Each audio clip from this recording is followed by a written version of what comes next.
ஆண்டவரும் இரட்சகருமாய் இருக்கிற இயேசு கிறிஸ்துவின் இணையற்ற நாமத்தினாலே உங்கள் யாவரையும் நான் வாழ்த்துகிறேன். ஹல்லேலூயா, ஹல்லேலூயா. ரைட். நம்முடைய பொருளாதாரத்தில் தேவனுடைய பங்கு என்ன? ஏன் வேதம் பொருளாதாரத்திற்கு முக்கியத்துவத்தை கொடுக்கிறது? வேதம் சொல்லுகிறது, கர்த்தர் நம்முடைய தரித்திரத்தை அவர் எடுத்து அவருக்குள் இருந்த ஐஸ்வர்யத்தை நமக்கு கொடுத்திருக்கிறார். காரணம், அவரை பின்பற்றுகிற, அவரை விசுவாசிக்கிற ஒவ்வொருவரும் ஐஸ்வர்யவான்களாய் இருக்க வேண்டும் என்பது தேவனுடைய திட்டமாய் இருக்கிறது. ஹல்லேலூயா, ஹல்லேலூயா. ஆகவே ஆண்டவருடைய வார்த்தையை நீங்கள் கவனியுங்கள். நாம் ஒவ்வொருவரும் நம்முடைய கரத்தில் கொடுக்கப்படுகிற பணத்திற்கு அல்லது செலவிடுகிற ஒவ்வொரு பணத்திற்கும் நாம் என்ன செய்ய வேண்டும் என்று சொன்னேன்? கணக்கு ஒப்புவிக்க வேண்டும் என்று சொன்னேன். நம்முடைய கரங்களிலே கொடுக்கப்படுகிற பணம் நம்முடைய தேவையை சந்திப்பதற்காக, நம்முடைய தேவையை சந்திப்பதற்காக தேவனிடத்திலிருந்து கொடுக்கப்படுகிறது. ஆகவே நம்முடைய கரத்தில் கொடுக்கப்படுகிற ஒவ்வொரு பணமும் நாம் என்ன செய்ய வேண்டும்? வேதம் சொல்லுகிறது, எஜமான் பார்க்கிறாரா? என்ன பார்க்கிறாரு? எஜமானுடைய ஆஸ்தியை இவன் கெடுத்து போடுகிறான், இவன் நஷ்டப்படுத்துகிறான் என்று கண்டு அவனிடத்தில் கொடுக்கப்பட்ட பொறுப்பை அவர் என்ன செய்கிறார்?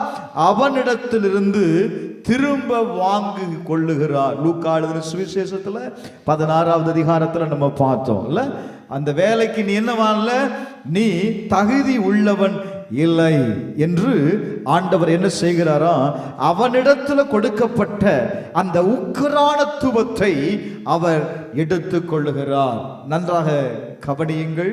நம்முடைய பொருளாதாரத்துல தேவனுடைய பங்கு எப்படிப்பட்டதா இருக்கிறது அப்படின்னா, நம்முடைய வாழ்க்கையில அது பெருக பண்ணுகிறதா இருக்கிறது. ஒரு ஆமென் சொல்லுங்களேன். ஹல்லேலூயா, ஹல்லேலூயா. நாம் எவ்வளவு பணம் வைத்திருக்கிறோம் என்பது முக்கியமல்ல, நம்முடைய கரங்களில் கொடுக்கப்படுகிற பணத்தை நாம் எப்படி செலவழிக்கிறோம் என்கிறது ரொம்ப முக்கியம். அதுதான் ஆவிக்குரிய வாழ்க்கையில ஒரு முக்கியமான பங்கை வகிக்கிறது. கடந்த நாட்களில் பார்த்தோம், அவர் நமக்கு எதை கொடுக்கிறார் அப்படின்னா, ஒவ்வொருவருக்கும் சம்பாதிப்பதற்கு வேண்டிய பலனை கொடுக்கிறார். ஒரு ஆமென் சொல்லுங்களேன். ஹல்லேலூயா, ஹல்லேலூயா. வாசிக்கலாம். 1 நாளாகமம் 29வது அதிகாரம் 11வது வசனத்திலிருந்து வாசிக்கலாம். 1 நாளாகமம் 29வது அதிகாரம் 11வது வசனத்திலிருந்து வாசிக்கலாம். கர்த்தாவே, மாட்சிமையும் வல்லமையும் மகிமையும் ஜெயமும் மகத்துவமும் உம்முடையவைகள், வானத்திலும் பூமியிலும் உள்ளவைகளெல்லாம் உம்முடையவைகள். கர்த்தாவே, ராஜ்யமும் உம்முடையது. தேவரீர் எல்லாருக்கும் தலைவராய் உயர்ந்திருக்கிறீர். ஐஸ்வர்யமும் கனமும் உம்மாலே வருகிறது. தேவரீர் எல்லாவற்றையும் ஆளுகிறவர். உம்முடைய கரத்திலே சத்துவமும் வல்லமையும் உண்டு. எவரையும் மேன்மைப்படுத்தவும் பலப்படுத்தவும் உம்முடைய கரத்தினால் ஆகும். இப்போதும் எங்கள் தேவனே, நாங்கள் உமக்கு ஸ்தோத்திரம் செலுத்தி உமது மகிமையுள்ள நாமத்தை துதிக்கிறோம். இப்படி மனப்பூர்வமாய் கொடுக்கும் திராணி உண்டாவதற்கு நான் ஏமாத்திரோம். என் ஜனங்கள் ஏமாத்திரோம். எல்லாம் உம்மால் உண்டானது, உமது கரத்தில் வாங்கி உமக்கு கொடுத்தோம். வேதம் சொல்லுகிறது, நன்றாக கவனியுங்கள். பிரைஸ் எல்லாம். ராஜ்யமும் உம்முடையது.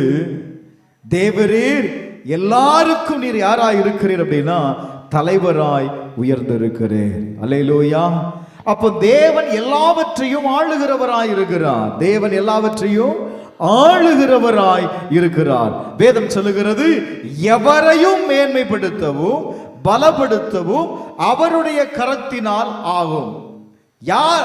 இவரை தான் நான் மேன்மைப்படுத்துவேன், இவர்களை தான் நான் உயர்த்துவேன் அப்படின்னு வேதம் சொல்லல. வேதம் சொல்லுகிறது எவரையும் மேன்மைப்படுத்துவதற்கு, எவரையும் பலப்படுத்துவதற்கு உம்முடைய கரத்தில் சத்துவமும் வல்லமையும் உண்டு. ஆமென் சொல்லுங்களேன். அல்லேலூயா, அல்லேலூயா. அப்ப நல்ல கவனிங்க, தேவன் எதை கொடுக்கிறார் அப்படின்னா, உபாகமம் 8வது அதிகாரம் 18வது வசனத்தை வாசிக்கும் போது, ஒவ்வொருவனுக்கும் ஐஸ்வர்யம் அடைவதற்கு, சம்பாதிப்பதற்கு வேண்டிய பலனை அவர் என்ன செய்கிறாரா? கொடுக்கிறார். நல்லா புரிந்து கொள்ளணும். யாவரையும் மேன்மைப்படுத்த, ஆசீர்வதிக்க தேவனால் கூடும், தேவனால் கூடும். ஆனா இங்க வேதம் சொல்லுகிறது, சம்பாதிப்பதற்கு வேண்டிய பலனை யார் கொடுக்கிறது அப்படின்னா கர்த்தர் கொடுக்கிறாரா? யார் கொடுக்கிறது? கர்த்தர் கொடுக்கிறார். 1 சாமுவேல் 2வது அதிகாரம் அதனுடைய 7வது வசனத்தை வாசிக்கலாம். 1 சாமுவேல் 2வது அதிகாரம் 7வது வசனத்தை வாசிக்கும் போது, கர்த்தர் தரித்திரம் அடைய செய்கிறவரும் ஐஸ்வர்யம் அடைய பண்ணுகிறவருமாய் இருக்கிறார். கர்த்தர் என்ன செய்கிறாரா? தரித்திரம் அடைய பண்ணுகிறவரும் ஐஸ்வர்யத்தை அடைய பண்ணுகிறவருமாய் இருக்கிறார். நம்ம வாழ்க்கையில் இருந்த தரித்திரத்தை அவர் எடுத்து அவருக்குள் இருந்த ஐஸ்வர்யத்தை அவர் நமக்கு கொடுக்கிறார். அவர் கொடுத்த ஐஸ்வர்யத்தை, பிரைஸ் தி லார்ட், ஐஸ்வர்யம் என்பது இந்த உலகத்தில் பார்க்கிற அல்லது காண்கிற காரியங்கள் அல்ல. அது ஐஸ்வர்யம் அல்ல. ஐஸ்வர்யம் என்பது நமக்கு தேவன் தந்திக்கிற நம்முடைய தேவைக்கு அதிகமாக ஆண்டவர் என்ன செய்கிறார்? நம்முடைய தேவைகளை சந்தித்து, அல்லது இப்ப உங்க தேவைகள் பூர்த்தியாக்கப்பட்டு நீங்கள் மீதம் எடுக்கிறவைகள் தான் என்னன்னு சொல்லி சொன்னேன், அதுதான் ஐஸ்வர்யம். அல்லேலூயா. வேதம் சொல்லுகிறது, அவர் என்ன செய்கிறாரா? ஐஸ்வர்யத்தை அவன் அடைய பண்ணுகிறான். அப்போ ஐஸ்வர்யத்தை அவர் எடுத்துக் கொள்ளுகிறார். அவர் ஐஸ்வர்யத்தை எடுத்துக் கொள்ளும் போது நாம் என்ன செய்யப்படுகிறோம்? தரித்திரம் அடைகிறோம். ஏன் ஆண்டவர் அந்த ஐஸ்வர்யத்தை எடுத்துக் கொள்ளுகிறார்? லூக்கால வாசித்தோம், அதை நாம் அழித்து போடும் பொழுது, அதை செலவு பண்ண தெரியாத போது, தேவனுக்கு தேவ ராஜ்யத்தில் அதை நாம் விதைக்காத போது, அது என்ன செய்யப்படுகிறது? ஆண்டவர் விதைக்கிறவனுக்கு கொடுக்கிறார், அதை பயன்படுத்துகிறவனுக்கு கொடுக்கிறார். நீங்க பொதுவா பார்த்தீங்க அப்படின்னா, பணம் யார் கையில இருக்கிறது அப்படின்னா, பணத்தை பயன்படுத்துகிறவர் கையில் தான் இருக்குது. அவர்களுடைய வாழ்க்கையில தான் பணத்தை சம்பாதிக்கிறார்கள். ஆண்டவருடைய வேதமும் அதைத்தான் சொல்லுகிறது. இன்னொரு வசனத்தை வாசிங்க, 2 நாளாகும் 1வது அதிகாரம் 12வது வசனத்தில் வாசித்து பாருங்க. Praise the Lord. சீக்கிரம் 2 நாளாகும் 1வது அதிகாரம் 12வது வசனம்.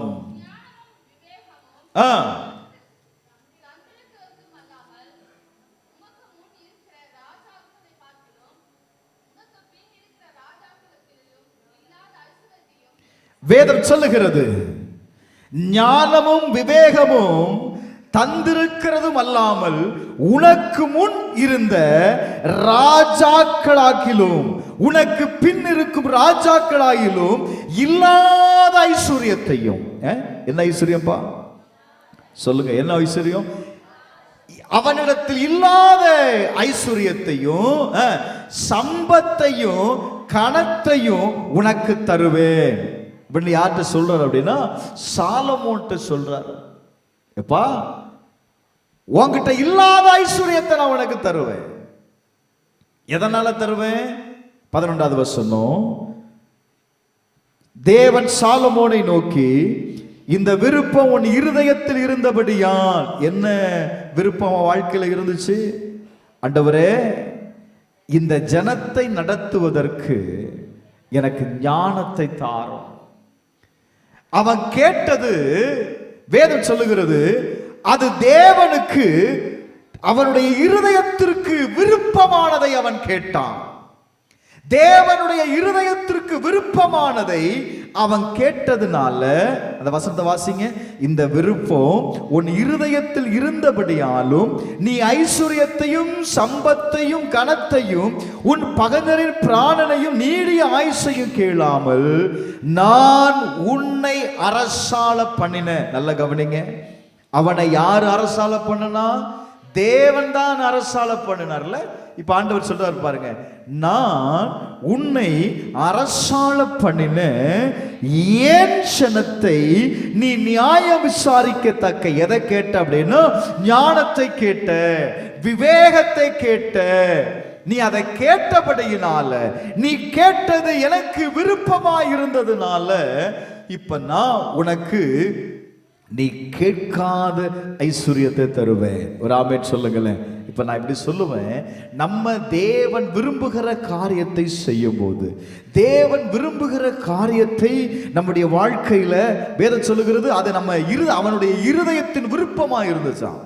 அவனுடைய இருதயத்தில் விருப்பமாய் இருந்தது.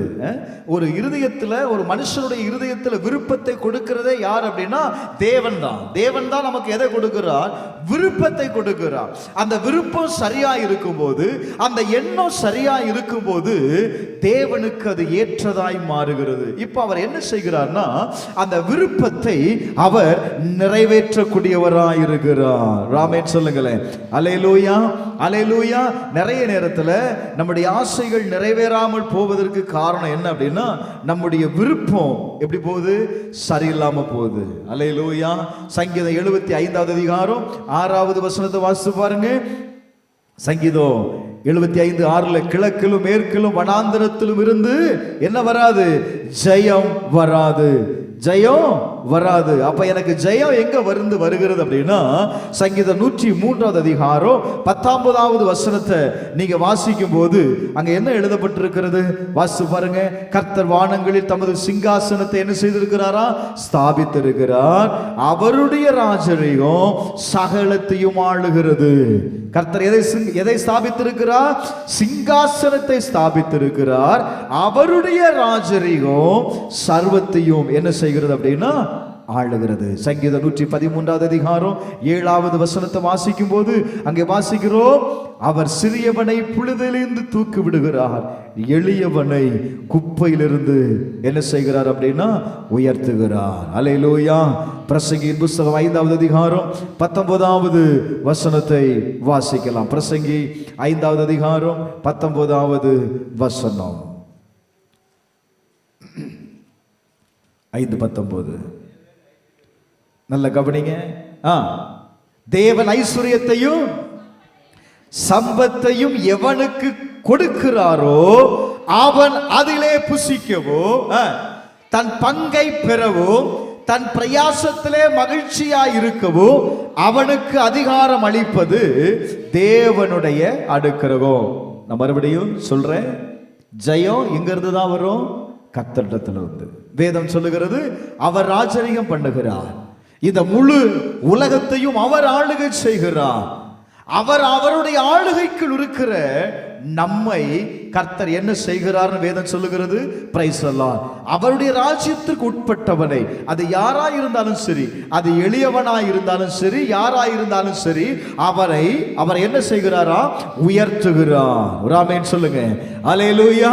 இங்க எழுதப்பட்டிருக்கிறது, தேவன் ஐஸ்வர்யத்தை சம்பாதிப்பதற்கு, ஐஸ்வர்யத்தையும் சம்பத்தையும் எவனுக்கு கொடுக்கிறாரோ, யாருக்கு ஐஸ்வர்யத்தை கொடுக்கிறாரோ, யாருக்கு சம்பத்தை கொடுக்கிறாரோ அவன் அதிலே புசிக்கவும், தன் பங்கை பெறவும், தன் பிரயாசத்தில் மகிழ்ச்சியாய் இருப்பதற்கு அவனுக்கு யாரு அனுக்கிரகம் பண்ணுகிறார் அப்படின்னா கர்த்தர்.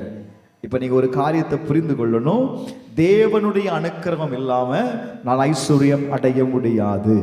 தேவனுடைய அனுக்கிரகம் இல்லாம என் வாழ்க்கையில எந்த ஐஸ்வர்யத்தையும் நான் என்னால என்ன செய்ய முடியாதுப்பா. சத்தமா சொல்லுங்க.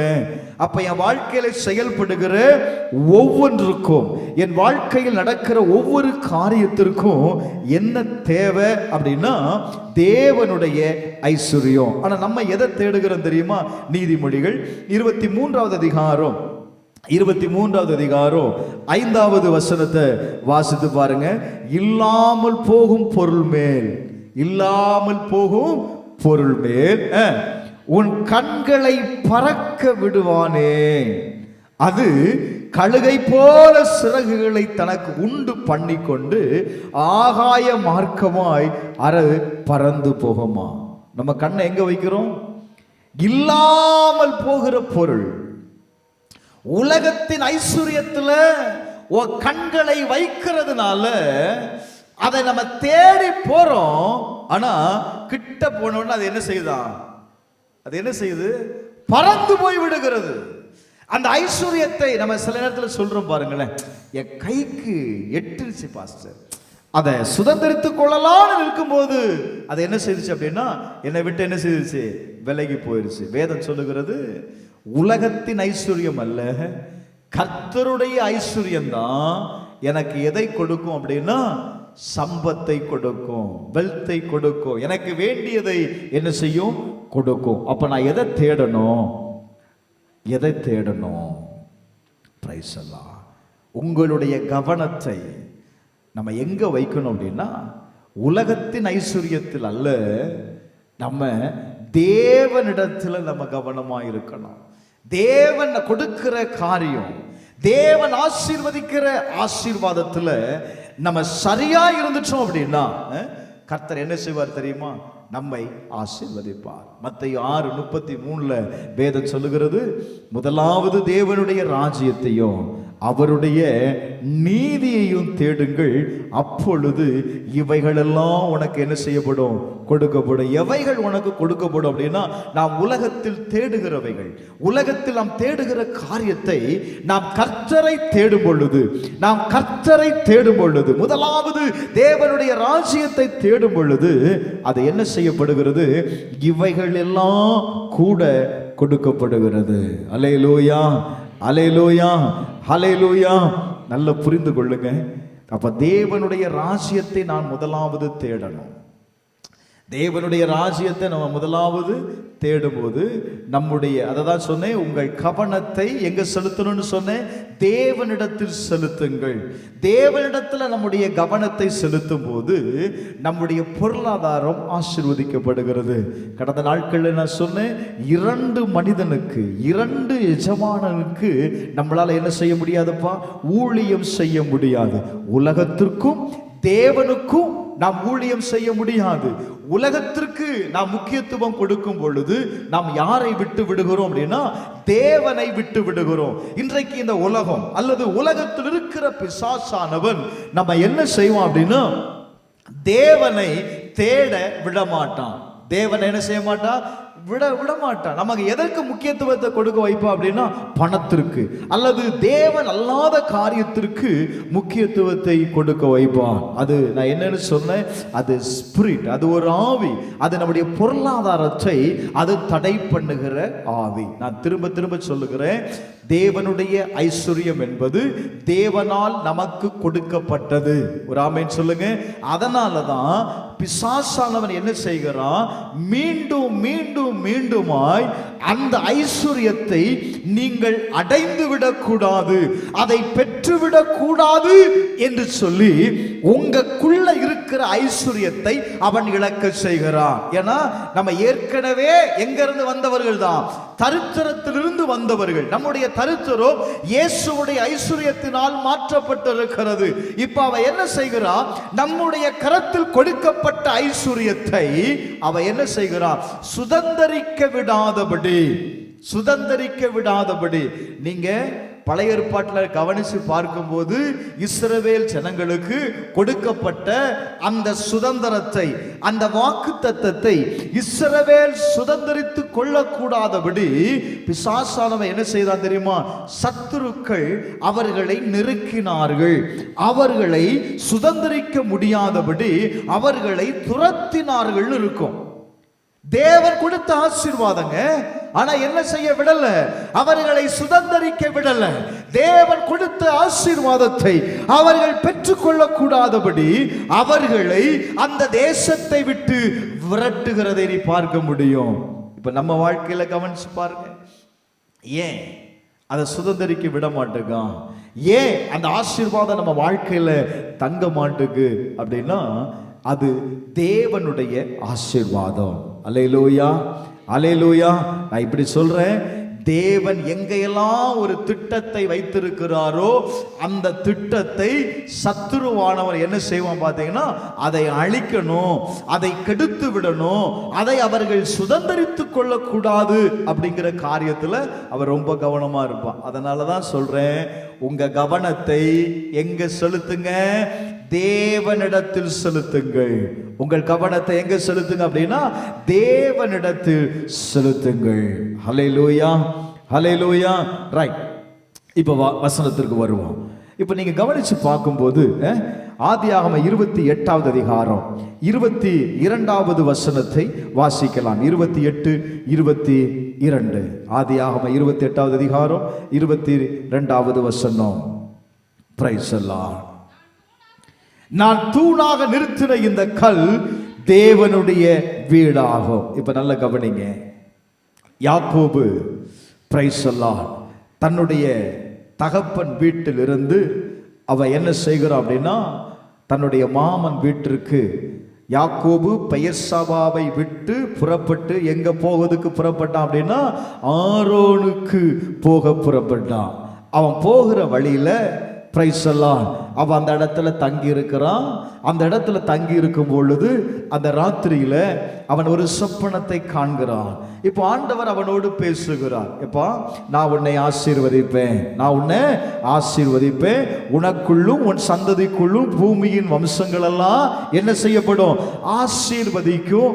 இந்த தேசத்தை இந்த சந்ததிக்கு நான் தருவேன் அப்படின்னு ஆண்டவர் என்ன செய்கிறார்? வாக்கு கொடுக்கிறார். அடுத்த வசனத்தை பார்த்தீங்கன்னா, நான் உன்னோடு இருந்து நீ போகிற இடத்திலெல்லாம் உன்னை காத்து இந்த தேசத்திற்கு உன்னை திரும்பி வர பண்ணுவேன், நான் உனக்கு சொன்னதை செய்யும் அளவும் உன்னை நான் என்ன செய்ய மாட்டேன்? கைவிட மாட்டேன் அப்படின்னு வாக்கு கொடுக்கிறான். இப்ப யாக்கோபு விழித்து பார்த்த உடனே அவனுக்குள்ள ஒரு பெரிய நம்பிக்கை வந்துருச்சு. என்ன நம்பிக்கை? இந்த இடத்துல மெய்யாகவே யார் இருக்கிறா? கர்த்தர் இருக்கிறார். இந்த இடத்துல யார் இருக்கிறா? கர்த்தர் இருக்கிறார் என்பதை அவன் அறிந்து கொண்டான். இப்போ அறிந்து கொண்ட உடனே இப்போ அந்த இடத்துல இருந்து இப்ப தேவன்கிட்ட யாக்கோபு பேசுகிறான். முதல்ல யார் பேசுனது? தேவன், கர்த்தர் அவன்கிட்ட பேசுறார். கர்த்தர் பேசுகிறார், யாக்கோபே பிரைஸ் தி லார்ட், நான் என்ன செய்வேன்? அந்த 13வது வசனத்தை வாசித்து பாருங்க. நான் உன் தகப்பனாகிய ஆபிரகாமின் தேவனும் ஈசாக்கின் தேவனுமாகிய கர்த்தர், நான் உனக்கு என்ன செய்வேன்? நீ படுத்திருக்கிற பூமியை உனக்கும் உன் சந்ததிக்கு நான் தருவேன். கர்த்தர் பேசுறார். பெரிய சந்தோஷம். ஏன்னா புறப்படும் பொழுதே தேவ வாக்கு வருது. இப்ப அந்த வார்த்தையை அவன் பெற்றுக்கொண்ட உடனே இந்த இடத்துல யார் இருக்கிறா? தேவன் இருக்கிறார்னு சொல்லி அந்த இடத்திற்கு அவன் என்ன செய்யறான் தெரியுமா? பெத்தே என்று பெயரிடுகிறான். இப்ப தொடர்ந்து நீங்க வாசிக்கும் போது யாக்கோபு தேவனிடத்துல பேசுகிறான். என்ன பேசுகிறான்? தேவன் என்னோடு இருந்து, ஆண்டவர் தான் சொல்றாரு, எப்பா நான் உன் கூட இருந்து நீ போகிற இடத்திலெல்லாம் உன்னை காத்து இந்த தேசத்திற்கு உன்னை நான் திரும்பி வர பண்ணுவேன். யார் பேசுறது? கர்த்தர் பேசுறார். இப்ப திரும்ப யாக்கோபு தேவனிடத்துல பேசுறான். என்ன பேசுறான்? ஆண்டவரே, நான் போகிற இடத்திலெல்லாம் நீ என்னோடு இருக்கணும். முதல்ல நீர் இருப்பேன்னு சொன்னு நீ என்னோட இருக்கணும். ரெண்டாவது, நான் போகிற இந்த வழியை என்னை காப்பாற்றி எனக்கு ஆகாரமும் உடுக்க வஸ்திரமும் எனக்கு தந்து என்னை என் தகப்ப வீட்டிற்கு சமாதானத்தோடு திரும்பி வர பண்ணுவாரானால் கர்த்தர் என் தேவனாயிருப்பார். அல்லேலூயா. ஏன்னா அவன் முதல்லையே கர்த்தர் தான் சொல்றாருல. ஆண்டவர் அவன்கிட்ட என்ன பேசுறாரு? அந்த வார்த்தையை நீங்க மறுபடியும் கவனிங்க. கர்த்தர் நின்று, நான் உன் தகப்பனாகி ஆபிரகாமின் தேவனும் ஈசாக்கின் தேவனும் இருக்கிற கர்த்தர் அப்படின்னா என்ன? அடுத்து நான் உன் தேவன். அல்லேலூயா. நீர் என் தேவனா இருப்பீரே ஆனால் நான் என்ன செய்வேன் அப்படின்னு சொல்றான் பாருங்க. தேவரீர் எனக்கு தரும் எல்லாவற்றிலும் உமக்கு தசமபாகம் செலுத்துவேன் என்று சொல்லி அவ என்ன செய்கிறான்? பொருத்தனை பண்ணான். இன்னைக்கு நமக்குள்ள ஒரு பெரிய தவறான எண்ணம் என்ன தெரியுமா இருக்கிறது? தசமபாகம் அப்படின்னாலே ரொம்ப கஷ்டமா இருக்கு இந்த வார்த்தையை கேட்கும் போது. இல்லை, ஏன் 10% நம்ம ஆண்டவருக்கு கொடுக்கணுமாமே? நான் கொடுத்தாதான் அவர் சாப்பிடுவாரா? நான் கொடுத்தாதான் அவரால் இந்த காரியத்தை செய்ய முடியுமா? அப்படி இல்லை. வேதம் சொல்லுது, அந்த தசம பாகத்தை நாம் கொடுக்கும் பொழுது, தசம பாகம் அப்படிங்கிறது லேவியராகமம் 27:30 அது கர்த்தருக்கு பரிசுத்தமானதுன்னு சொல்லுது. நாம் தேவனுக்கு நாம் தசம பாகத்தை கொடுக்கும் பொழுது அது எதை செய்து தெரியுமா? இது கர்த்தருக்கு பரிசுத்தமானது. நாம் தேவனை கனம் பண்ணுகிறோம். இதுதான் நீங்க புரிந்து கொள்ளணும். நீங்க புரிந்து கொள்ள வேண்டிய சக்தி என்ன? நான் என் கையில கொடுக்கப்படுகிற பணத்திலிருந்து ஒரு பகுதியை நான் என்ன செய்கிறேன் அப்படின்னா தேவனை கனப்படுத்துகிறேன். ஒரு ஆமென் சொல்லுங்க. அல்லேலூயா, அல்லேலூயா. தேவனை நாம் கனப்படுத்துகிறோம். இதுதான் ஆழமா புரியணும். என்ன புரியணும்? நான் என் கையில கொடுக்கப்படுகிற பணத்திலிருந்து ஒரு பகுதியை கொண்டு நான் என்ன செய்யறேன் அப்படின்னா தேவனை நான் கனப்படுத்துகிறேன். வேதத்தை நீங்க கவனிக்கும் போது நீங்க உபாகமம் 14வது அதிகாரம் அதனுடைய 22வது வசனத்தை வாசித்தீங்க அப்படின்னா இந்த தசம பாகத்தை நாம என்ன செய்யணும்னு எழுதப்பட்டிருக்கு. அதை பிரித்து கொடுக்கணும். அப்படின்னா அது தேவனுடையது. தேவனுக்குரியதை நாம் என்ன செய்யணும்? நாம் தேவனிடத்தில் கொடுக்கக்கூடியவர்களாய் இருக்கணும். வாசித்து பாருங்க 14:22. உன் தேவனாகிய கர்த்தருக்கு எப்பொழுதும் பயந்திருக்க பழகும்படி. நல்ல கவனிங்க. உன் தேவனாகிய கர்த்தருக்கு எப்பொழுதும் பயந்திருக்க பழகும்படி வருஷந்தோறும் நீ விதைக்கிற விதைப்பிலே வயலில் விளையும் எல்லாவற்றிலையும் நீ என்ன செய்யணும் அப்படின்னா தசம பாகத்தை பிரிக்கணும். எதற்காக நான் பிரித்து வைக்கணும் அப்படின்னா நான் கர்த்தருக்கு பயப்படும்படி, நான் கர்த்தருக்கு பயந்திருக்கும்படி. பிரைஸ் எல்லாம் நான் இதை கர்த்தருக்கு நான் கனம் பண்ணும்படி நான் என்ன செய்கிறேன்? நான் இந்த தசம பாகத்தை நான் பிரித்து அதை என்ன செய்கிறேன்? அவர் என்னை ஆசீர்வதிக்கும்படி. நல்லா புரிந்து கொள்ளுங்க. அவருடைய நாமம் விளங்குகிற இடத்தில் நான் அதை கொண்டு நான் என்ன செய்கிறேன் அப்படின்னா நான் கொடுக்கிறேன். அல்லேலூயா, அல்லேலூயா. ஒரு உதாரணத்தை பாருங்க. 2 நாளாகமும் 31வது அதிகாரம் 5வது வசனத்திலிருந்து வாசிக்கலாம். 2 நாளாகமும் 31:5 வாசிப்போம். பிரைஸ் எல்லாம். இந்த வார்த்தை பிரசித்தமான போது இஸ்ரவேல் புத்திரர் தானியத்திலும் திராட்சரசத்திலும் எண்ணெயிலும் தேனிலும் நிலத்தின் எல்லா வரத்திலும் முதற் பலன்களை திரளாக கொண்டு வந்து சகலத்திலும் தசம பாகத்தை பூரணமாய் கொடுத்தார்கள். இப்ப நல்ல கவனிங்க. ராஜா கர்த்தருடைய நியாயப்பிரமாண புஸ்தகத்தில் எழுதியிருக்கிறபடி ஜனங்களை அதை செய்யும்படி அவர்களுக்கு அவன் உணர்த்துகிறான். அவர்களுக்கு கட்டளை இட்ட பொழுது ஜனங்கள் எல்லாரும் ஓய்வு நாட்களிலும் மாத பிறப்புகளிலும் பண்டிகைகளிலும் செலுத்த வேண்டிய சர்வாங்க தகன பலிகளுக்கும் தன் ஆஸ்தியிலிருந்து எடுத்து தன் பங்கை கொடுத்தார்கள். எப்ப கொடுத்தாங்க? ஓய்வு நாட்களிலும், இரண்டாவது மாத பண்டிகையிலும் அவர் என்ன செய்தாங்க அப்படின்னா தேவனுக்கு அந்த பலியை செலுத்தும்படி அவர்கள் தன் ஆஸ்தியிலிருந்து எடுத்து தன் பங்கை என்ன செய்தாங்க? கொடுத்தார்கள். நல்ல கவனிங்க. வேதம் சொல்லுகிறது, நியாயப்பிரமாணத்தில் எழுதப்பட்ட வார்த்தைகளை அவன் சொன்னபோது, இதை செய்யுங்க அப்படின்னு சொன்னபோது அவர்கள் எல்லாரும் என்ன செய்தார்கள் அப்படின்னா தன்னுடைய எல்லாவற்றிலும் இருந்து என்ன செய்தார்கள்? பூரணமாய் கொடுத்தார்கள். என்ன செய்தார்கள்? பூரணமாய் கொடுத்தார்கள். தொடர்ந்து நீங்க வாசிக்கும் போது அந்த வசனத்தை வாசித்து பாருங்க. பிரைஸ் எல்லாம் 10வது வசனத்தை வாசிங்க. 10. சந்ததியானாகிய அசரியா என்னும் பிரதான ஆசாரியர் அவனை நோக்கி,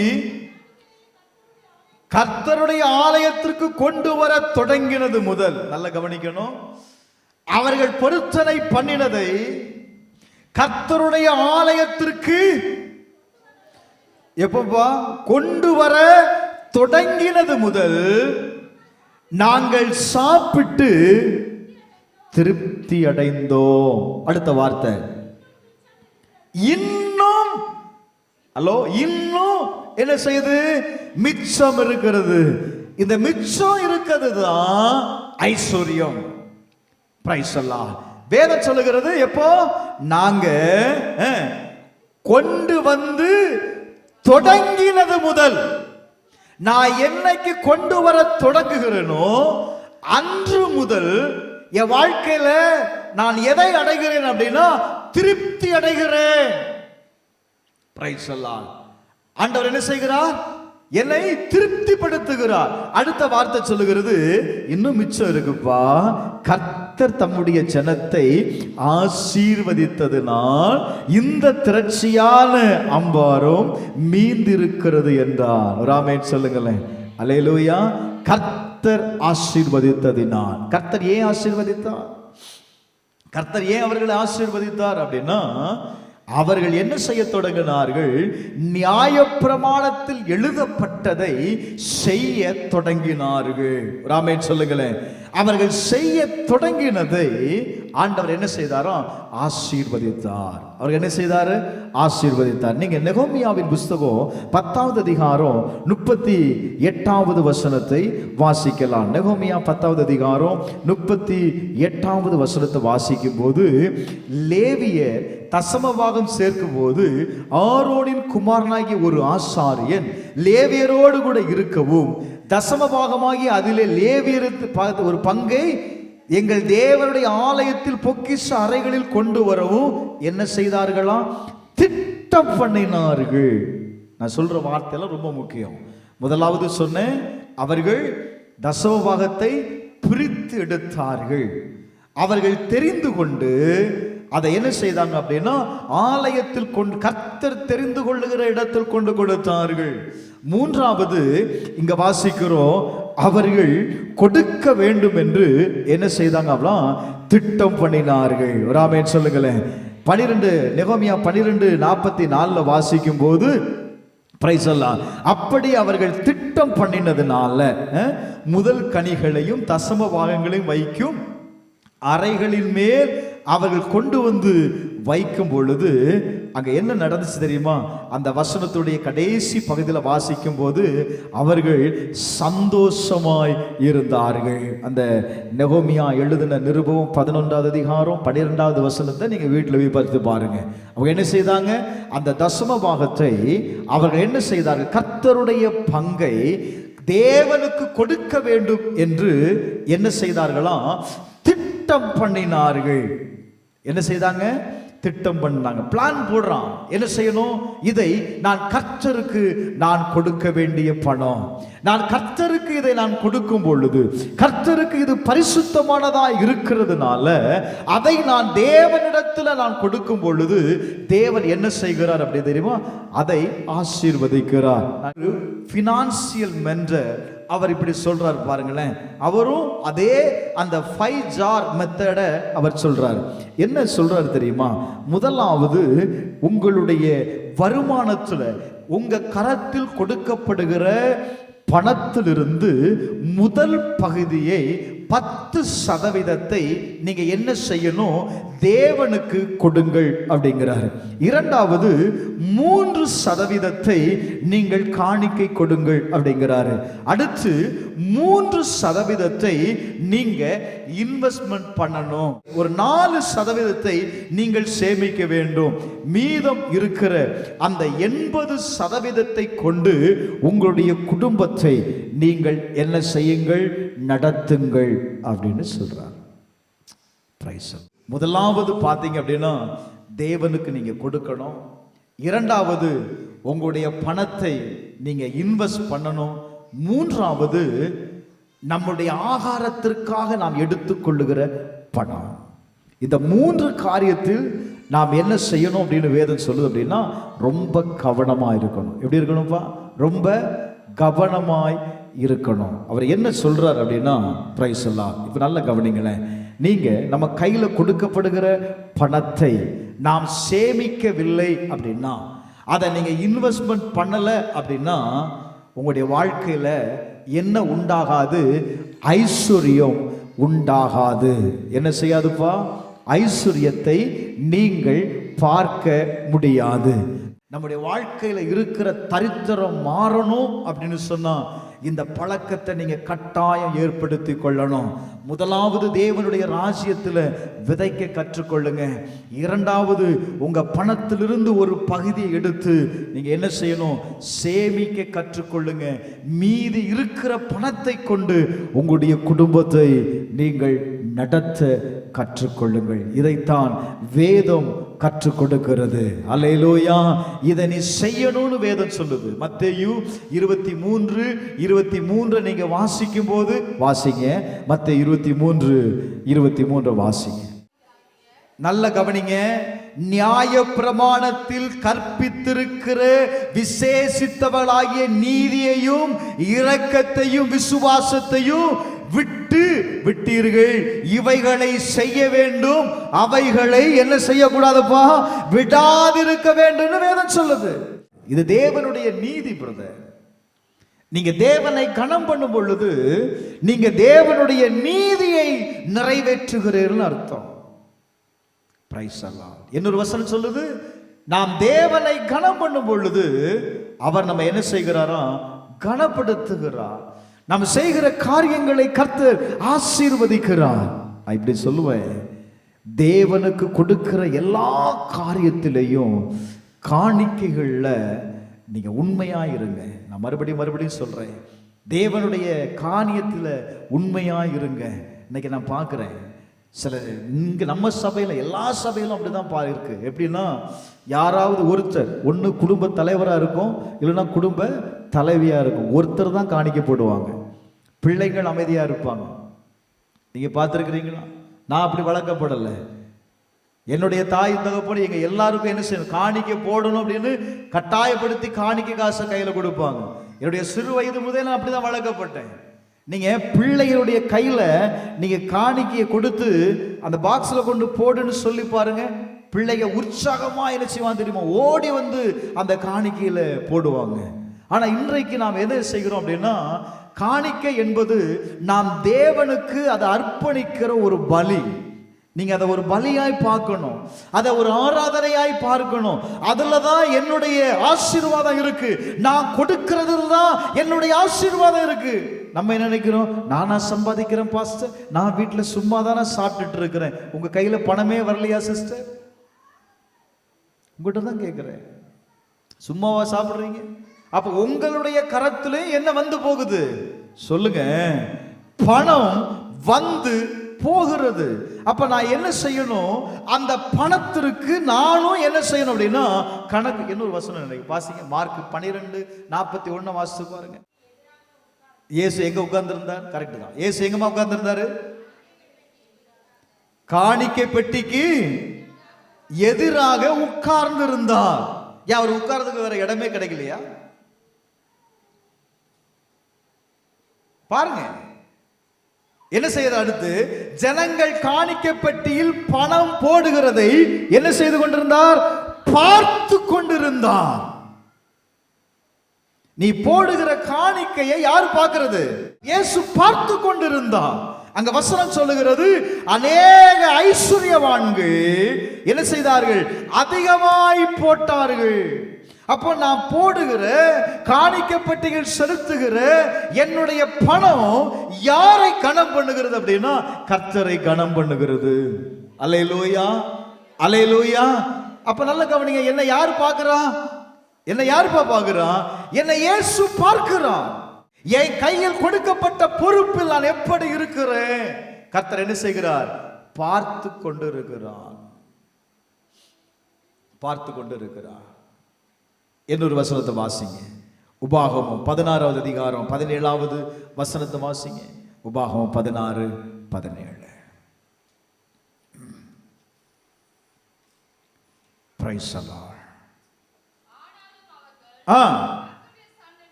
வெறும் கையோடு வராமல் உன் தேவனாகிய கர்த்தர் உனக்கு அருளிய ஆசீர்வாதத்திற்கு தக்கதாக. ஹலோ, வேதம் என்ன சொல்லுதுப்பா?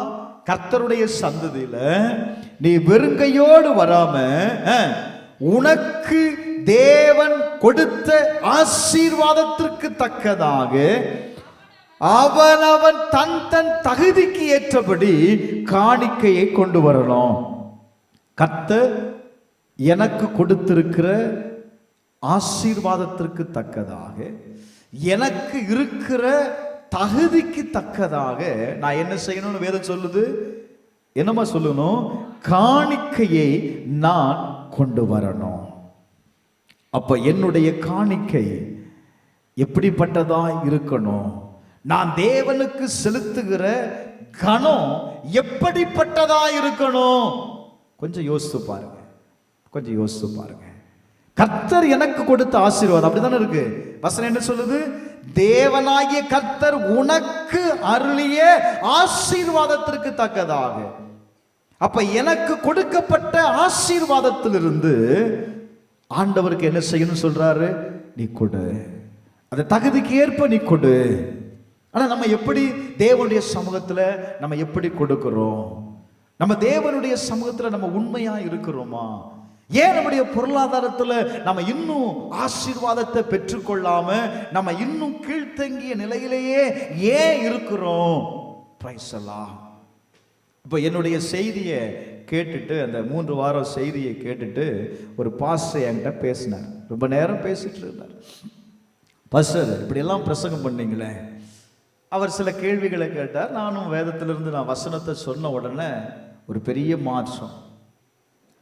அவர் என்கிட்ட கடைசியா கேட்ட கேள்வி என்ன தெரியுமா? தசமபாகம் கொடுத்துடலாம் பாஸ்டர், ஆனா எனக்கு வருகிற வருமானம் என் குடும்பத்தை நடத்துவதற்கே போதுமானதா இல்லை. எனக்கு வருகிற வருமானம் என் குடும்பத்தை நடத்துவதற்கே என்னவல்ல, போதுமானதா இல்லை. 20 நாள் என் குடும்பம் கடந்து போகிறது, பேலன்ஸ் இருக்கிற 10 நாட்கள் என் குடும்பத்தை நடத்துவதற்கு நான் இன்னொரு இடத்துல கடன் வாங்க வேண்டியது இருக்கிறது அப்படிங்கிறார். பிரைஸ் எல்லாம். அப்ப நான் சொன்னேன், நீங்க உங்களுடைய பணத்தை நீங்க இப்படி செலவிட்டு பாருங்க, உங்களால கட்டாயம் 5000 ரூபாய் உங்களால சேமிக்க முடியும் அப்படின்னு சொன்ன உடனே அவர் அதை ஏற்றுக்கொண்டு உடனே அவங்க மனைவிக்கு ஃபோன் போட்டு, ஏம்மா பாஸ்டர் இப்படி சொல்றாங்க, இப்படி பைபிள்ல எழுதப்பட்டிருக்கிறது, நம்ம தப்பு பண்ணிட்டு இருக்கிறோம், இவ்வளவு நாள் நம்ம வாழ்ந்த முறை சரியில்லை, வாழ்ந்த முறை சரியில்லை, இப்படிதான் நம்ம குடும்பத்தை நடத்தணும், இந்த 1ஆம் தேதியிலிருந்து நம்ம இந்த காரியத்தை செய்வோம், நம்ம செலவிடுகிற ஒவ்வொரு பணத்திற்கும் நம்ம கணக்கு கொடுக்கணுமா அப்படின்னு அவர் 1 மணி நேரமா அவரோட மனைவிட்ட பேசிட்டு, நான் தூங்கி எந்திரிச்சிட்டேன். எந்திரிச்சதுக்கு பிறகு பேசுறாரு, பாஸ்டர் நான் என் மனைவிட்ட பேசிட்டேன், மனைவிட்ட நான் என்ன செய்துட்டேன், பேசிட்டேன், நான் கட்டாயம் அடுத்த மாசத்திலிருந்து நான் அந்த காரியத்தை நான் ஒழுங்குபடுத்துறேன் பாஸ்டர், என்னுடைய பொருளாதாரத்தில் ஒரு பிரேக் த்ரூ வரணும். ஒரு ஆமென் சொல்லுங்களேன். அல்லேலூயா. மறுபடியும் சொல்றேன், கர்த்தர் உங்களை ஆசீர்வதித்திருக்கிறார். நீங்களும் நானும் கர்த்தரால் அவருடைய ஐஸ்வர்யத்தை பெற்ற ஜனம். ஒரு தரித்திரமான வாழ்க்கையை வாழ்வதற்கு கர்த்தர் நம்மளை அழைக்கல. இதை நீங்க ஆழமா புரிந்து கொள்ளணும். உங்க மேல இருந்த ஐஸ்வர்யத்தை அவன் என்ன செய்கிறான், ஏமாற்றி உங்களை வஞ்சித்து உங்களை இன்னும் என்ன செய்கிறான் அப்படின்னா தரித்திரனாவே வச்சிருக்கிறான். அந்த புவர் மென்டாலிட்டின்னு சொல்லுவாங்க இல்ல. நான் அவருக்கு குடும்பத்தில் நான் பிறந்திருந்தா, சிலங்களுக்கு எண்ணம், அவங்க குடும்பத்தில் நான் பிறந்திருந்தா நான் என்ன செய்திருப்பேன், நானும் வசதியா இருப்பேன் பாஸ்டர், எங்க அப்பா ஆண்டியா இருந்ததுனால நானும் யாரா இருக்கிறேன் அப்படின்னு நீங்க எண்ணிட்டு இருக்கிறீங்க. நான் சொல்றேன், உங்க அப்பா அவர் உலகத்திலேயே ஐஸ்வர்யமானவர், உங்களையும் என்னையும் தெரிந்து கொண்டவர். அவர் யாருன்னு சொன்ன? இந்த முழு உலகமே அவருடைய கரத்தில் இருக்கு. அந்த பார்வை நமக்கு இல்ல பாருங்களேன். அவர் சொல்றாரு, என்னுடைய ஐஸ்வர்யத்தை நான் உனக்கு கொடுத்துட்டேன். எத்தனை பிள்ளைங்க தகப்பனுடைய ஐஸ்வர்யத்தை, கோடிக்கணக்கில் சொத்து இருக்கும், ஆனா பாருங்க அவன் பிச்சைக்காரனா ரோட்ல அலைஞ்சிட்டு இருப்பான். என்ன காரணம் நினைக்கிறீங்க? அவனுக்கு என்ன தெரியல? அந்த ஐஸ்வர்யத்தை பயன்படுத்த தெரியல. என்ன காரணம் நினைக்கிறீங்க? அவனுக்கு அதை பயன்படுத்த தெரியல. அவனுக்கு கொடுத்த ஐஸ்வர்யத்தை அவன் காப்பாத்தினாங்க, சேர்த்து வச்சா. ஆனா தகப்பனுடைய ஆசீர்வாதத்தை அவனால என்ன செய்ய முடியல அப்படின்னா பயன்படுத்தி கொள்ள முடியல. இன்னைக்கு நம்ம வாழ்க்கையில் அப்படித்தாங்க இருக்கிறோம். கர்த்தர் ஆசீர்வதிச்சிருக்கிறார், அதுல ஒரு வழியை காண்பித்து கொடுத்திருக்கிறார். இப்படி செய்யப்பா, இப்படி வாழுப்பா, இதெல்லாம் நீ ப்ரொசீஜர் பண்ணிட்ட அப்படின்னா கட்டாயம் உன் வாழ்க்கையில் என்ன வந்துடும்? ஐஸ்வர்யம் வந்துடும். ஆனா நம்ம என்ன செய்யறோம்? கேட்க மாட்டோம். நல்ல கவனிங்க. 1 நாளாகமம் 29வது அதிகாரம் 9வது வசனத்தை வாசித்து பாருங்க. 29:9 வேதம் சொல்லுகிறது, இப்படி மனப்பூர்வமாய் கொடுத்ததற்காக ஜனங்க என்ன செய்தாங்க? சொல்லுங்க, எடுக்கலையா? என்ன வசனம் எடுக்கலையா? 1 நாளாகமம் 29:9 இப்படி மனப்பூர்வமாய் கொடுத்ததற்காக ஜனங்கள் சந்தோஷப்பட்டார்கள், உத்தம இருதயத்தோடு உற்சாகமாய் கர்த்தருக்கு கொடுத்தார்கள். தாவீது ராஜாவும் என்ன செய்தானா? மிகவும் சந்தோஷப்பட்டான். அப்போ நான் கர்த்தருக்கு கொடுக்கறதில்ல, எனக்கு என்ன இருக்கணும் அப்படின்னா மனப்பூர்வமாய் கொடுக்கணும். நான் ஊழியத்திற்கு கொடுக்கிறேன், தேவனுடைய ராஜ்யத்திற்கு நான் கொடுக்கிறேன். மனப்பூர்வமாய் என்ன செய்யணும்? சொல்லுங்க. நான் முதல்ல இருந்து சொல்றேன். முதல்ல தசமபாகம் என்பது அது கர்த்தருக்கு பரிசுத்தமானது. அதை கொண்டு நாம் கர்த்தரை கனம் பண்ணுகிறோம். இதை என்ன செய்யணும் அப்படின்னா முதல்ல நான் கர்த்தருக்கு கொடுக்கணும், இது கர்த்தருடையது அப்படின்னு திட்டம் பண்ணணும். அதுல கையே என்ன செய்யக்கூடாது? வைக்கக்கூடாது. 3வது நாம் மனப்பூர்வமாய் கொடுக்கணும். ஏன் தெரியுமா? 15வது வசனத்தை வாசித்து பாருங்களேன். 15வது வசனத்தை வாசித்து பாருங்க. எல்லாரை போலவும் அரதேசிகளும் பரதேசிகளுமா இருக்கிறோம், பூமியின் மேல் எங்கள் நாட்கள் ஒரு நிழலை போல் இருக்கிறது, நிலைத்திருப்போம் என்கிற நம்பிக்கை இல்ல. உம்முடைய பரிசுத்த நாமத்திற்கென்று உமக்கு ஒரு ஆலயத்தை கட்டுவதற்கு நாங்கள் சமதரித்திருக்கிற இந்த பொருட்கள் எல்லாம் உம்முடைய கரத்திலிருந்து வந்தது, எல்லாம் உம்முடையது. ஒரு ஆமேன் சொல்லுங்களேன். அல்லேலூயா. சொல்றோம் பாருங்களேன் இந்த வார்த்தையை. என் கரத்தில் இருக்கிறதெல்லாம் என்னுடையதல்ல, அவருடையது. கர்த்தர் எனக்கு கொடுத்திருக்கிறார். நான் இருக்கிற வீடு கர்த்தர் நான் வாழ்வதற்கு கொடுத்திருக்கிறார். நான் எனக்கு கொடுக்கப்பட்டிருக்கிற காரு கர்த்தர் எனக்கு என்ன செய்வது? நான் எனக்கு என் தேவைக்கு அவர் கொடுத்திருக்கிறார். அப்ப உங்க கையில கொடுக்கப்பட்டிருக்கிறது எல்லாமே எதுக்காக கொடுக்கப்பட்டதுப்பா? உங்க தேவைக்காக கொடுக்கப்பட்டது. ராமேட் சொல்லுங்களேன். அல்லேலூயா, அல்லேலூயா. அப்ப அதுல நம்ம என்ன செய்யணும் தெரியுமா? கவனமாய் இருக்கணும். நான் மறுபடியும் சொல்றேன், திட்டம் பண்ணுங்க, தீர்மானம் பண்ணுங்க. அவன் சொன்னான், தேவன் எனக்கு கொடுக்கிற எல்லாவற்றிலேயும் நான் என்ன செய்வேன்? தசமபாகத்தை கொடுப்பேன். கர்த்தரை கனம் பண்ணுகிறேன். இதை மட்டும் நீங்க மனசுல வச்சியாங்களேன். இதை மட்டும் நீங்க மனசுல வச்சியா. நான் யாரை கனம் பண்ணுகிறேன்? எனக்கு கொடுக்கப்பட்ட பணத்திலிருந்து நான் தேவனை கனம் பண்ணுகிறேன். எங்க நான் இப்படி சொல்லட்டுமா? ஒரு காணிக்கையை நம்ம கொடுத்தா கூட நமக்குள்ள என்ன வரணும் தெரியுமா? நான் இதை கர்த்தருக்கு என்று நான் கொடுக்கிறேன். தேவனுடைய ராஜ்யத்தில் நான் என்ன செய்கிறேன் அப்படின்னா நான் விதைக்கிறேன். ஒரு ஆமென் சொல்லுங்களேன். அல்லேலூயா, அல்லேலூயா. அப்ப கர்த்தருக்கு நாம் கொடுக்கும் பொழுது கர்த்தர் என்ன செய்கிறார்? நம்மை ஆசீர்வதிக்கிறார். 1 கொரிந்தியர் 16வது அதிகாரம் 2வது வசனத்தை வாசிக்கும் போது அப்போஸ்தலனாகிய பவுல் என்ன சொல்றார் பாருங்க. 1 கொரிந்தியர் 16வது அதிகாரம் 2வது வசனம்.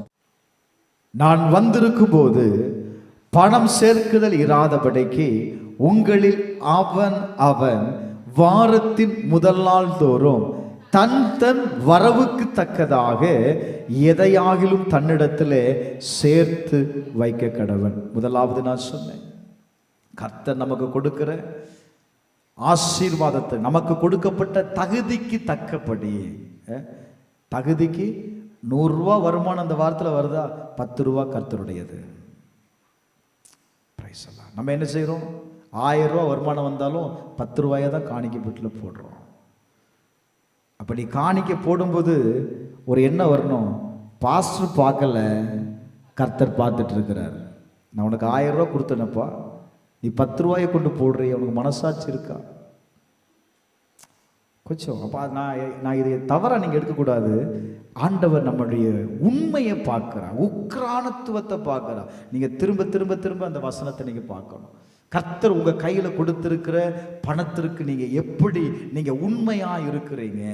ஏங்க, உண்மை உள்ள மனுஷன்தான் பரிபூர்ணமான ஆசீர்வாதத்தை பெறுவான். என் வாழ்க்கையில் நடந்த சாட்சிகள் எத்தனையோ சொல்ல முடியும், எத்தனையோ சொல்ல முடியும். தசம பாகம் கொடுக்க முடியாம இந்த பணத்தை நம்ம இதுக்கு போய் வட்டி கொடுக்கணுமே அப்படின்னு சொல்லிட்டு எத்தனையோ நாள் எடுத்து மாற்றினது உண்டு, எத்தனையோ நாட்கள் மாற்றினது உண்டு. நீங்க நம்ப மாட்டீங்க, 3 லட்ச ரூபா கடத்திற்கு 3 லட்ச ரூபா வட்டி கட்டின ஒரே ஆள் நான் மட்டும்தான்.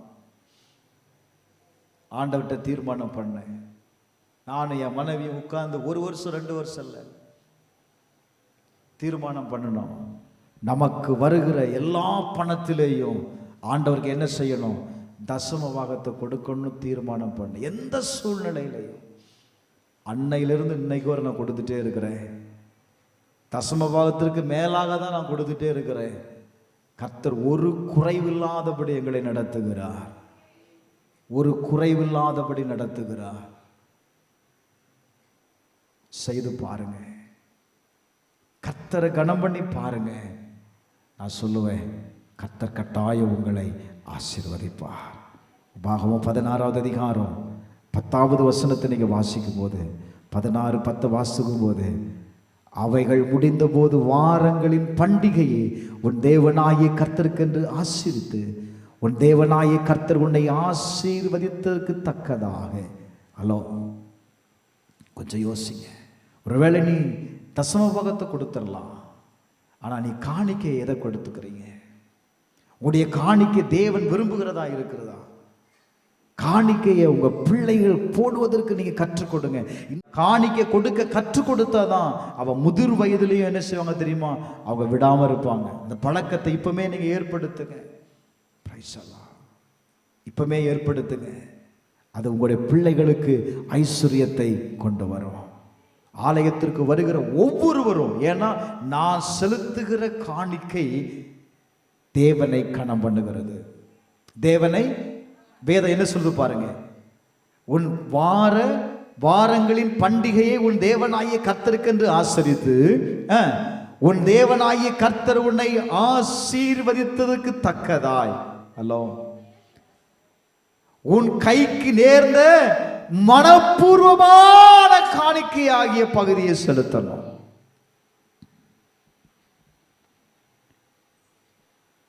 மனப்பூர்வமான காணிக்கையை கர்த்தருக்கு செலுத்தணும். இதனால தான் நம்ம ஆசீர்வாதம் இல்லாம இருக்கிறோம். மனப்பூர்வமா கொடு. சிக்கன் கடையில போய் எந்த கேள்வியும் கேட்காம 220 ரூபாங்கிறா எடுத்து கொடுக்கிறோம். ஆனா காணிக்கை போடணும் அப்படின்னு சொல்லும் போது 100 ரூபாயா போடணும், வேண்டாம் 10 ரூபாயா போடுவோம். கர்த்தர் அதை கவனிக்கிறார். வேதம் சொல்லுது, உன் கைக்கு நேர்ந்த என்ன செய்யணுமா, மனப்பூர்வமான காணிக்கையை செலுத்தணும். நான் கர்த்தரை கனம் பண்ணுகிறேன். என் வாழ்க்கையின் ஒரு பகுதி ஆசீர்வதிக்கப்பட நான் அவரை கனம் பண்ணுகிறேன். இதை நீங்க செய்து பாருங்க. இன்னொரு வசனத்தை வாசிங்க, நான் முடிக்கிறேன். 2 கொரிந்தியர் 9வது அதிகாரம் 6வது வசனத்திலிருந்து வாசித்து பாருங்க. 2 கொரிந்தியர் 9வது அதிகாரம் 6வது வசனத்திலிருந்து வாசிங்க. நான் சொல்லுகிறது என்னவெனில், சிறுக விதைக்கிறவன் என்ன செய்வானா? சிறுக விதைக்கிறவன் சிறுக அறுப்பான். அவன் அவன் யாரையும் ஆண்டவர் விசனமா நீ கட்டாயமா கொடுத்துதான் ஆகணும்னு சொல்லல. அப்போஸ்தலன் பவுல் சொல்றாரு கொரிந்து சபைக்கு, எப்பா விசனமாயும் அல்ல, நீ கட்டாயமாகவும் அல்ல, உன் மனதில் நியமித்தபடியே நீ கொடு. நீ உற்சாகமாய் கொடுத்து அப்படின்னா தேவன் என்ன செய்வார் அப்படின்னா அதை பிரியப்படுகிறார். தேவன் பிரியப்படுகிறார். அந்த பலியை தேவன் அங்கீகரிக்கிறார். தேவன் அதை அங்கீகரிக்கிறார். அடுத்த வார்த்தை, மேலும் நீங்கள் எல்லாவற்றிலும் எப்பொழுதும் சம்பூர்ணமுடையவர்களாயும் சகலவித நற்கிரியைகளும் பெறுகிறவர்களாய் இருக்கும்படி தேவன் உங்களிடத்தில் சகலவித கிருபையும் பெருக செய்ய வல்லவராயிருக்கிறார். ஹலோ, விதைக்கிறவனுக்கு விதையையும் புசிக்கிறவனுக்கு ஆகாரத்தையும் அளிக்கிற தேவன் தாமே உங்களுக்கு என்ன செய்கிறான்? விதையை அளித்து அதை பெருக பண்ணி உங்கள் நீதியின் விளைச்சலை வர்த்திக்க பண்ணுகிறார். இதை நான் என்னன்னு சொன்னேன்? நீதின்னு சொன்னேன். இது தேவனுடைய நீதி. அந்த நீதியை நான் நிறைவேற்றும் பொழுது தேவன் என்ன செய்கிறாரா? நீதியின் விளைச்சலை என்ன செய்கிறார்? அடுத்த வசனம், தேவனுக்கு எங்களால் ஸ்தோத்திரம் உண்டாவதற்கு ஏதுவாயிருக்கும் மிகுந்த உதாரண குணத்தினாலே நீங்கள் எவ்விதத்திலும் சம்பூர்ணம் உள்ளவர்கள் ஆவீர்கள். எதுல நீங்க சம்பூர்ணம் உள்ளவர்கள் ஆவீர்கள்? உங்களுக்குள்ள இருக்கிற உதாரண குணம். உங்களுக்குள்ள இருக்கிற உதாரண குணம் நான் கர்த்தருக்கு நான் கொடுக்கணும். கர்த்தருடைய ராஜ்யத்தில் நான் விதைக்கக்கூடியவனாக இருக்கணும். அப்படி நான் இருந்தேன் அப்படின்னா கட்டாயம் ஆண்டவர் என்னை ஆசீர்வதிப்பார். ஹல்லேலூயா, ஹல்லேலூயா, ஹல்லேலூயா. நேரம் போது ஒரே ஒரு வசனத்தை மட்டும் வாசிங்க. நீதிமொழிகள் 10:22. 10:22. நீதிமொழிகள் 10வது அதிகாரம் 22வது வசனம். Glory to God.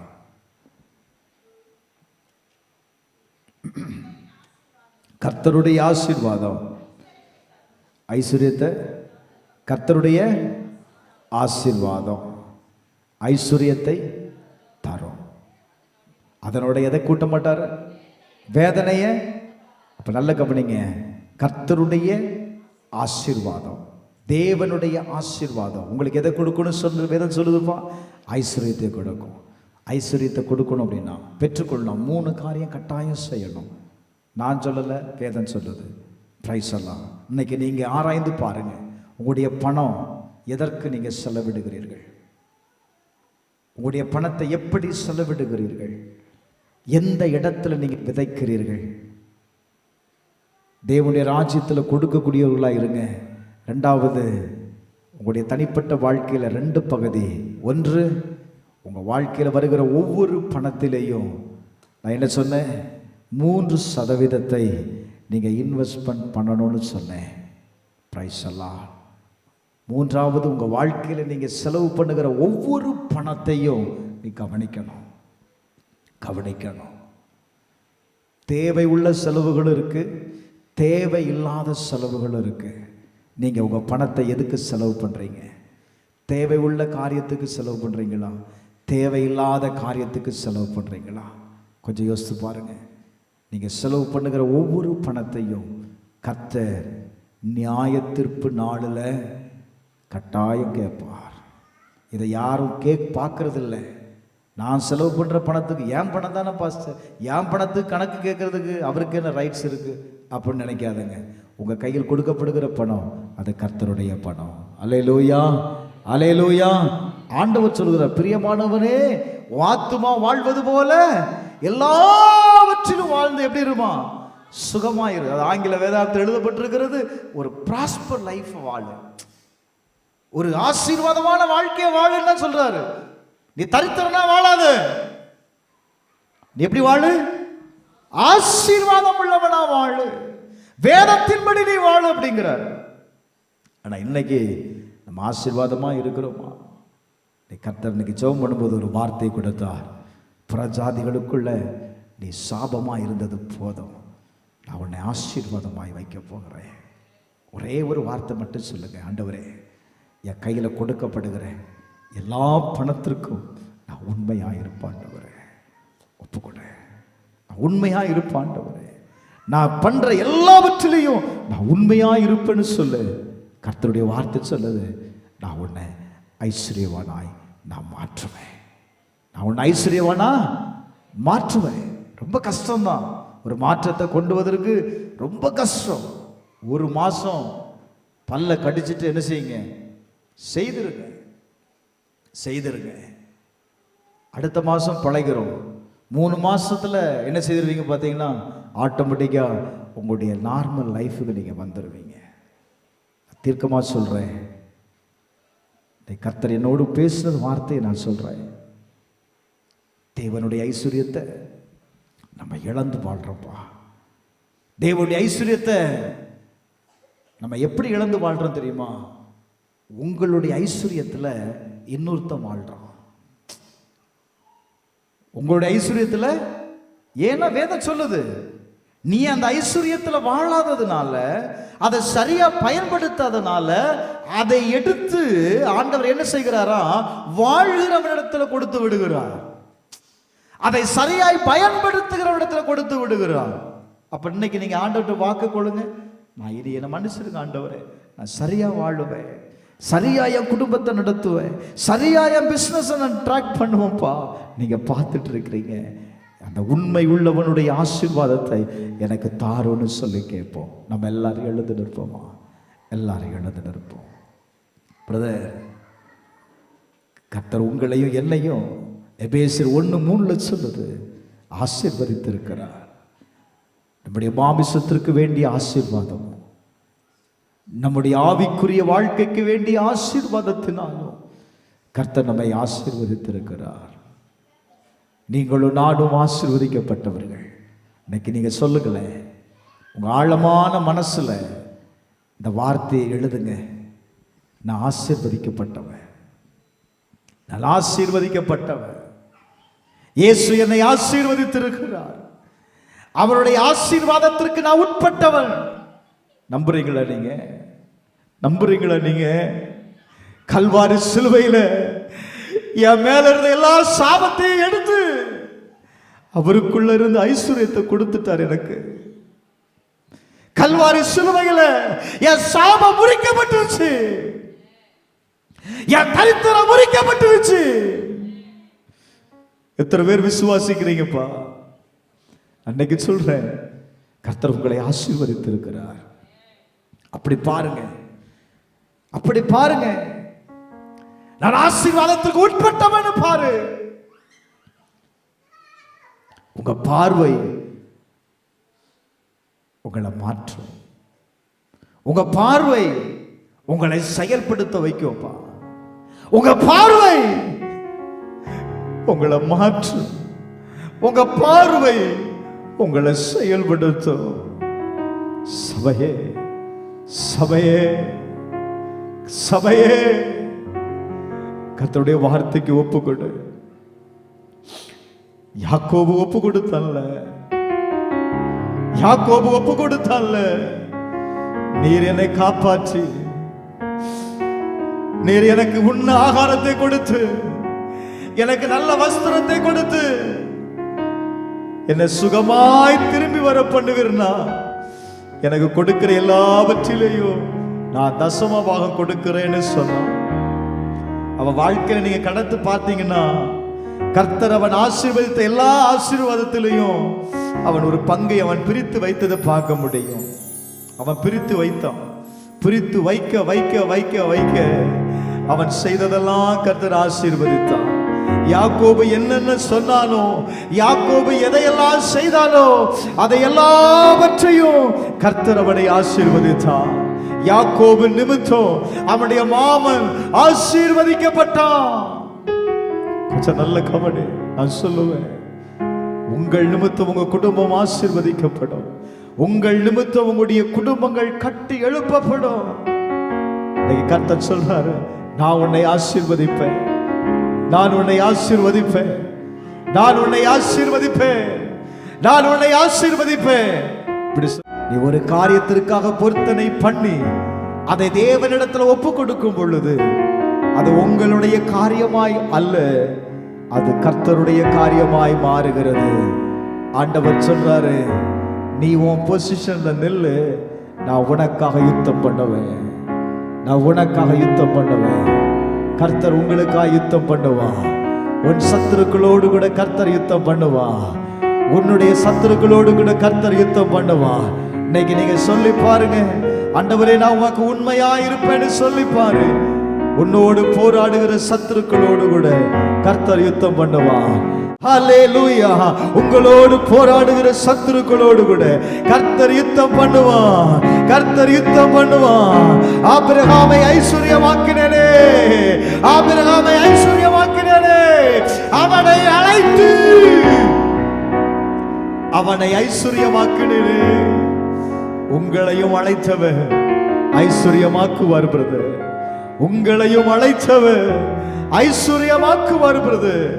உண்மையாயிருந்து பாருங்க, கர்த்தருக்கு முன்பாக உண்மையாயிருந்து பாருங்க, சபையில உண்மையாயிருந்து பாருங்க, ஊழியத்துல உண்மையாயிருந்து பாருங்க, உங்களுக்கு கொடுக்கப்பட்ட பொறுப்புல உண்மையாயிருந்து பாருங்க. கர்த்தர் கட்டாயம் உங்களை ஆசீர்வதிப்பார். ஒப்பு கொடுப்போமா? எங்கள் அன்பின் பரலோக பிதாவே, இது ஆசீர்வதிக்கப்பட்ட நல்ல வேலைக்காக நன்றி செலுத்துகிறப்பா. நீர் பேசின வார்த்தைக்கு நன்றி ஆண்டவரே, நன்றி ஆண்டவரே, நன்றி ஆண்டவரே. உங்க ஐஸ்வர்யத்தினால எங்களை நீங்க ஐஸ்வர்யவான்களாய் மாற்றிருக்கிறேன் ஆண்டவரே. ஐஸ்வர்யவான்களாய் எங்களை மாற்றிருக்கிறேன். நாங்கள் ஐஸ்வர்யவான்களப்பா. நாங்கள் வாழ தெரியாம வாழுகிறோம். நாங்கள் ஆண்டவரை செய்ய தெரியாம செயல்படுகிறோம். ஆண்டவரே இன்றைக்கு எங்களுக்கு கற்றுத்தாரோ, எங்களுக்கு கற்றுத்தாரோ. ஆவியானவரே, எங்களுடைய பொருளாதாரத்தில் உம்முடைய பங்கு இருக்கட்டும்பா. உங்க பங்கு எங்க பொருளாதாரத்துல இருக்கட்டும்பா. நாங்க எதை செய்யணும், எப்படி செய்யணும், எதை செய்யக்கூடாது என்பதை ஆவியானவரே நீர் எங்களை நடத்துவீராக, நீர் எங்களை நடத்துவீராக, நீர் எங்களை நடத்துவீராக. நாங்கள் விதைக்கிற ஒவ்வொரு விதையும் அது 30, 60, 100 மேனியாய் பலன் உண்டாவதாக. இயேசுவின் நாமத்தில் செபிக்கிறோம்ப்பா, இயேசுவின் நாமத்தில் செபிக்கிறோம்ப்பா. ஆண்டவரே, ஐஸ்வர்யத்தை சம்பாதிப்பதற்கு வேண்டிய கிருபையை எங்களுக்கு தாரும். யாரெல்லாம் கிருபையை கேட்கிறாங்களோ, யாரெல்லாம் சம்பாதிப்பதற்கு பலனை கேட்கிறார்களோ, யாரெல்லாம் திறமைகளை கேட்கிறார்களோ, அவர்கள் ஒவ்வொருவருக்கும் இந்த காலவெளியில் கிருபையை கொடுத்துருங்கப்பா. ஐஸ்வர்யத்தை சம்பாதிப்பதற்கு நீர் கிருபையை கொடுக்கிறீர். இன்றைக்கு கிருபையை கொடுங்கப்பா. கடன் பிரச்சனை இருக்கிற ஒவ்வொருவருக்காக நான் செபிக்கிறப்பா. எல்லா கடன்களையும் கொடுத்து முடிக்க ஆண்டவர் கிருபையை கொடுங்கப்பா. ஆண்டவரே, எங்கள் கடன்களை மன்னிச்சிடுங்க, எங்கள் கடன்களை மன்னிச்சிடுங்கப்பா. தன் கடன்களை கொடுக்க நிர்வாகம் இல்லாத போது அவன் தேவனிடத்தில் வேண்டுதல் செய்தான். தேவன் அவனுடைய வேண்டுதலை கேட்டு அவனுடைய எஜமானன் அவனுடைய கடத்தை மன்னித்தாரு. இந்த கால வேளையில, இந்த பரிசுத்த ஆராதனையில ஆண்டவரே, கடனை கொடுக்க முடியாமல் இருக்கிற ஒவ்வொருவருக்காக நான் செபிக்கிறேன்ப்பா. எங்கள் கடன்களை எல்லாம் கர்த்தர் மன்னிங்க. சொல்லுங்க, மன்னிங்க ஆண்டவரே, என்னை நம்புங்க ஆண்டவரே, நான் உண்மையாயிருப்பேன்னு சொல்லு. நான் உண்மையாயிருப்பேன். எங்க கடன்கள் மன்னிக்கப்படட்டும் ஆண்டவரே. பரிபூரண ஆசீர்வாதத்தினால என் குடும்பத்தை ஆசீர்வதிச்சிடுங்க, என் பிசினஸை ஆசீர்வதிச்சிடுங்க. நான் எதையெல்லாம் செய்கிறேனோ அதை எல்லாவற்றையும் ஆண்டவர் ஆசீர்வாதமாய் மாற்றித்தாரோ. இயேசுவின் நாமத்தில் செபிக்கிறேன் நல்ல பிதாவே, ஆமென்.